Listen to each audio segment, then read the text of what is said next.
Shalom saudara, beberapa bulan terakhir, gereja kita sudah mulai masuk ke dalam pelayanan intergenerational, atau bisa juga disebut lintas generasi. Istilah ini mulai muncul pada akhir abad ke-20 ketika penamaan generasi seperti baby boomer lahir untuk mengidentifikasi fenomena banyaknya anak-anak yang lahir pasca Perang Dunia Kedua pada tahun 1945 sampai 1960-an. Penamaan generasi millennials yang lahir menjelang pembukaan milenium yang baru, yaitu tahun 2000, dipopulerkan oleh William Strauss dan Neil Howe, yang pada saat itu adalah penulis buku dan juga konsultan sosiologis. Dan teori mereka masih dipakai sampai hari ini untuk mempermudah mengidentifikasi perbedaan generasi yang ada di gereja. Namun ternyata, perbedaan generasi ini menunjukkan fenomena yang menarik, yaitu kontribusi setiap generasi terhadap gereja berbeda antara satu dengan yang lainnya, dan kebutuhan mereka juga berbeda antara satu generasi dengan yang lainnya. Disinilah letak fungsi utama dari pelayanan lintas generasi. Alih-alih berfokus kepada satu generasi saja, gereja melihat sebuah pelayanan yang mewakili dan membuka interaksi antar generasi di dalam sebuah gereja lokal. Lalu apa dampaknya?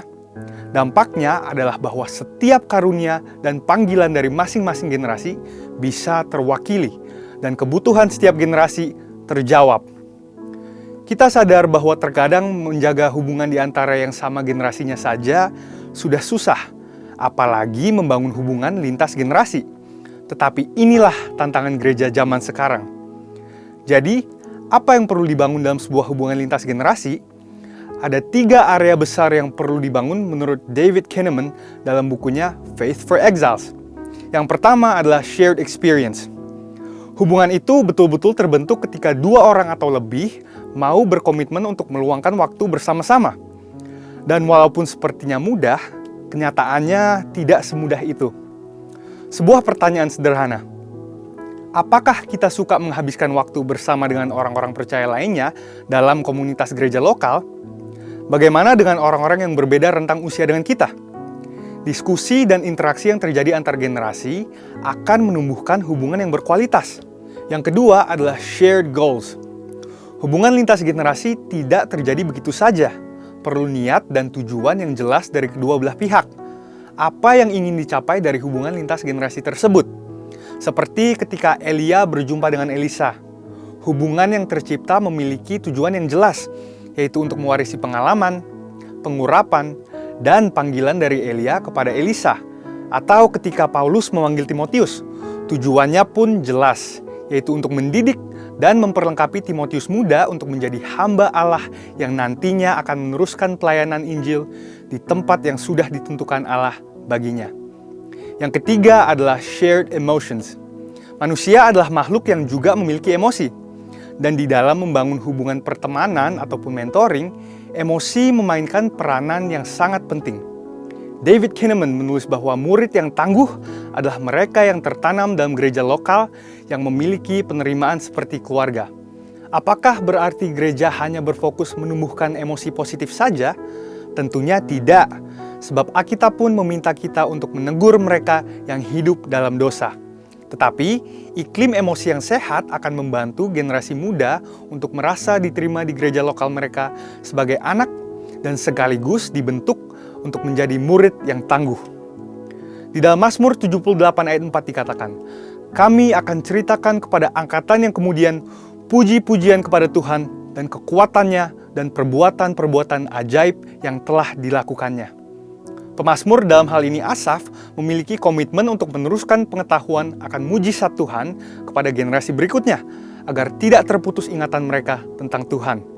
Begitu juga dengan pelayanan lintas generasi.